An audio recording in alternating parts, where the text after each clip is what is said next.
Bloomberg Audio Studios. Podcasts, radio, news.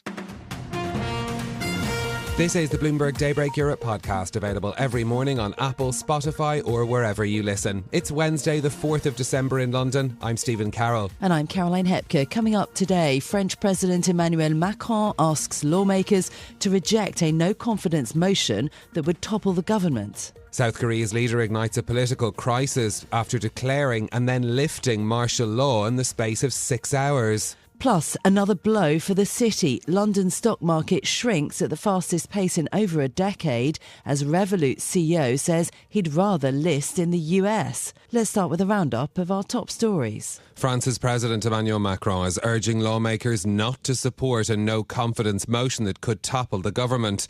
His appeal comes after the Prime Minister used a constitutional mechanism to force through his budget bill on Monday, opening the government up to votes of no confidence. Speaking during a visit to Saudi Arabia, Macron said he wouldn't resign if the motions backed by Marine Le Pen's National Rally Party and a left-wing coalition passed. During an interview on French television last night, Michel Barnier called on politicians to act responsibly. I hope so, and it's indeed possible. It depends on the members of the National Assembly, each whom has a responsibility to the French people, to the voters of their constituency, and before France too, which is at a rather serious moment. Prime Minister Michel Barnier speaking through a translator during an interview broadcast on France 2 and TF1. Lawmakers in Paris will begin debating the motions at 3 p.m. UK time, with the vote expected later. Together, the National Rally and left-wing coalition have enough votes to topple the government. South Korea's opposition parties, including the main Democratic Party, have submitted a motion of impeachment against President Yoon Suk Yeol after he briefly imposed martial law. The president stunned the nation, lawmakers and investors with the initial declaration on Tuesday, claiming he was taking the action to protect the country from anti-state forces and North Korean sympathisers. The country's military leadership briefly mobilised troops that descended on parliament before returning to their posts after the president reversed course and rescinded his martial law decree. South Korea's former trade minister Yo Han-koo has been reacting to developments in a Bloomberg interview. I think many Koreans find this really shocking and unbelievable. So actually I have more questions than answered about why it happened and how it happened. For the next 2-3 days, I'm afraid that the political environment may shift radically into this impeachment mode. South Korea's former trade minister there speaking ahead of that motion for impeachment being submitted. South Korea's financial markets are still reeling from the political crisis. The benchmark Kospi is down some 2% close to the end of the trading day. 3-year government bond yields trading flat at 2.59%, and the won is down some 1.2% against the US dollar, but still above the level before martial law was imposed. London's stock market is shrinking at the fastest pace in over a decade. That's as private equity firms hunt for bargains amongst UK mid-cap companies. Bloomberg's Tiwa Adebayo has more. About 45 companies have delisted from the UK market this year. That's 10% more than last year already. The culprit? Mergers and acquisitions. The volume of deals has grown by 81% this year, totaling more than $160 billion. Foreign private equity firms have been particularly active, closing high-profile takeovers of firms including software provider Darktrace and video game company Keyword Studios. With UK equities now trading at a record discount of more than 40% to global peers, the market is likely to remain popular. Earlier this year, UK regulators overhauled listing rules in a bid to attract more IPOs. And despite the losses, the London Stock Exchange Group says its pipeline looks encouraging. In London, Tiwa Adebayo, Bloomberg Radio. The CEO of the fintech company Revolut says listing in the US looks more appealing than floating here in the UK. Nik Storonsky believes the US market offers a better product, adding that if he were to start Revolut today, he would do so in America. If Revolut does decide to shun the London Stock Exchange, it would be a blow to the market, which has seen a decline in IPOs and companies also delisting, despite government efforts to make it more attractive. Meta is looking to nuclear power as it races to meet the massive electricity needs of its artificial intelligence ambitions. The global tech giant says it's asking developers to submit proposals to deliver as much as 4 gigawatts of reactor capacity starting in the early 2030s.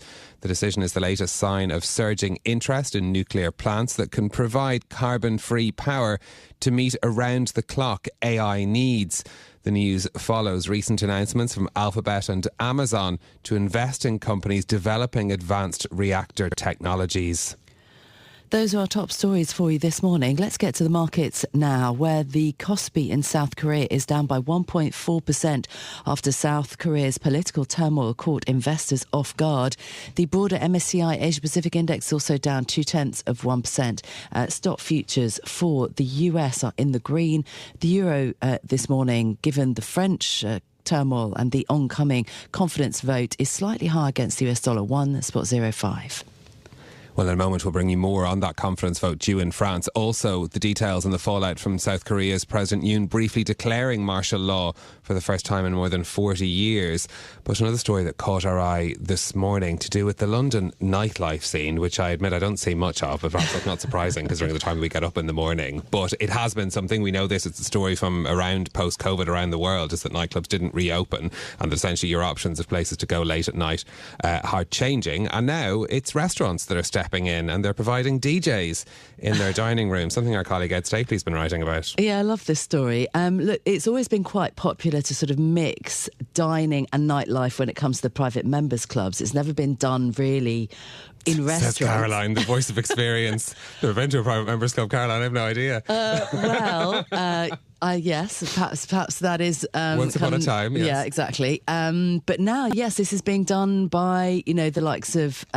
JKS restaurants. They've got lots of kind of London Jim Canna and others, yeah. Exactly. So they're trying to bring this idea that you can, dine and then dance as you go into the evening. It's quite difficult in London to get around. But this is the whole idea, is it's supposed to take the logistics out of it, essentially, of this idea of you having to plan, OK, well, we'll do this and then we'll go here and do this and then we'll do this. It's a sort of a one-stop shop for your night out. I quite like the idea of this. Maybe I'll be tempted to stay up past 10 as a result.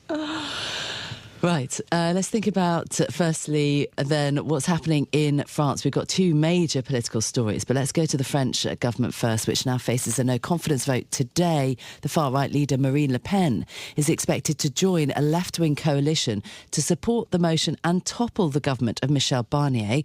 Despite a last-ditch appeal from President Macron, joining us now from Paris is our French equity markets reporter, Julien Ponthus. Julien, thank you so much for being back on the programme. Does the Barnier administration fall today after, 3 months in office? Yes, that's what people expect. That's what everyone expects. We can't really see how he could pull out the votes to put it off. Basically, he has the left, the far left, and the far right against him, and the numbers are just not there. So yeah, the big expectation is that he falls today. Now, we heard both from Emmanuel Macron and Michel Barnier yesterday making an appeal for lawmakers to act responsibly, in their words, and to avoid what Macron talked about, unbearable cynicism to bring down the government. Will any of those calls have found a receptive audience?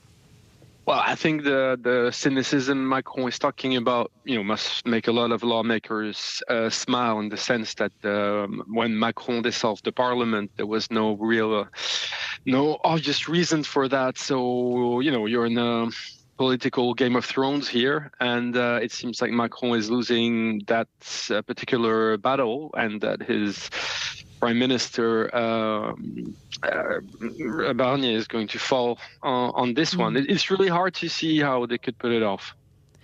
Does Macron resign then? We know that Marine Le Pen has tried 3 times to become French president. She's run 3 times and lost, and she wants another chance in 2027. As you say, it's this Game of Thrones, perhaps between Marine Le Pen and Emmanuel Macron. Yeah, or House of Cards. I don't know which one is the best. Yeah, he said he won't resign. So, and he has no intention to resign. And just from outside, like, the general feeling is like he's not the type of person who would resign. But I guess if the situation continues to be stressful on the bond market, and there's yields start really going up, the spread with Germany widens, the stock market starts to underperform even more, then who knows, maybe there would be pressure for him to resign, because as you may know, we can't have general elections until this summer. So there's no easy way out of this crisis. So it's really hard to. But again, at the moment, I don't see. I really don't see Macron resigning. But who knows? I mean, it's always possible. Practically speaking, if the government falls today, there's no budget then in place for 2025. What happens, and what should we expect in terms of market reaction? Well, the market reaction, we've had we have a good taster in the last few days. I mean, the CAC 40 is roughly stable. It's trailing, underperforming its European peers, but it's not falling. It's roughly flat. You could say basically that situation has been priced in. It's the CAC 40, Paris CAC 40 is doing remarkably badly this year. It's trailing roughly 10% from its European peers. It's among a few world indexes, world benchmarks that have a negative performance this year. So, that's bad enough. Maybe France, the 10-year bond is trading roughly in line with Greece. The spread with Germany is roughly at the level it was during the sovereign debt crisis of 2012. So you could say a lot of this has been, priced in the markets. So now there are certain provisions in the constitutions that allow, the budget to roll over from 1 month to the next. You can do some emergency laws. Okay. It's a tough situation, but maybe it's just that this one is already priced in. Okay, Julien, thank you so much for being with us this morning. Julien Ponthus, who is our French equity markets reporter, live from Paris. Now to South Korea, where the president stunned voters, lawmakers and investors by declaring martial law, then rescinding it, and now faces potential impeachment. The won, stocks and bonds were whiplashed as a result. Let's get the latest live from Seoul with our reporter Sohee Kim. Sohee, thank you for joining us this morning. Talk us through what has happened, the most recent developments and the impeachment process followed by opposition parties. Sure. It was a shocking night for all of us. And right after President Yoon Suk Yeol declared the martial law, lawmakers formed in the National Assembly to vote for the motion to block this decision. And the lawmakers moved quickly to open the impeachment process. Half an hour ago, 6 opposition parties proposed a motion to impeach President Yoon and military minister, as well as safety minister. So earlier, the main opposition party said they'd charge Yoon over treason charges for declaring martial law illegally. So the National Assembly is likely to put it on the vote as early as this Friday. And the duty of president will be suspended once the majority of members vote for the impeachment bill. What has been the reaction in markets to this, and what have policymakers been doing in the face of this political instability? Right. So the market reactions right after this happened, it was pretty wild overnight. One plunged and Korea ETFs dropped really sharply. But it's been stabilizing, I would say, quite quickly after the President Yoon was forced to reverse his decision over the martial law. And interestingly, the some of stocks related to the opposition leader Lee Jae-myung soared to the daily highs as the chances of him becoming the next president dramatically increased in a couple of hours. And BOK, Bank of Korea, a governor and officials and financial authorities, they held emergency meetings and committed to stabilize the situation, and they are ready to jump on I just wanted to discuss next with you whether or not this affects some of the challenges that South Korea is facing more broadly. Of course, we're looking ahead to the prospect of the Donald Trump presidency. South Korea could be facing tariffs like other parts of the world as well. I mean, what does this mean for the South Korean economy to have this political turmoil underway? Right. The weak currency may not hurt fundamentals of Korean export business for the short term, I would say. But the thing is, the Korean market has been already seeing outflows as some of backbone businesses reported disappointing earnings recently and uncertainties over the intensifying trade tensions. And its efforts to gain entry into developed market indexes and improve corporate governance at the conglomerates may lose the momentum for the next couple of months during this political turmoil. But as I mentioned, financial authorities are committed to ease this volatility, and they are going to provide unlimited liquidity to markets as needed. And there are some of optimistic views as well, where I would say wishful thinking, as the democracy of Korea will even get stronger after all this chaotic situation, hopefully have a stronger leader to protect businesses from Trump's tariff plans. This is Bloomberg Daybreak Europe, your morning brief on the stories making news from London to Wall Street and beyond. Look for us on your podcast feed every morning on Apple, Spotify and anywhere else you get your podcasts. You can also listen live each morning on London DAB Radio, the Bloomberg Business app and Bloomberg.com. Our flagship New York station is also available on your Amazon Alexa devices. Just say, Alexa, play Bloomberg 1130. I'm Caroline Hepker. And I'm Stephen Carroll. Join us again tomorrow morning for all the news you need to start your day, right here on Bloomberg Daybreak Europe.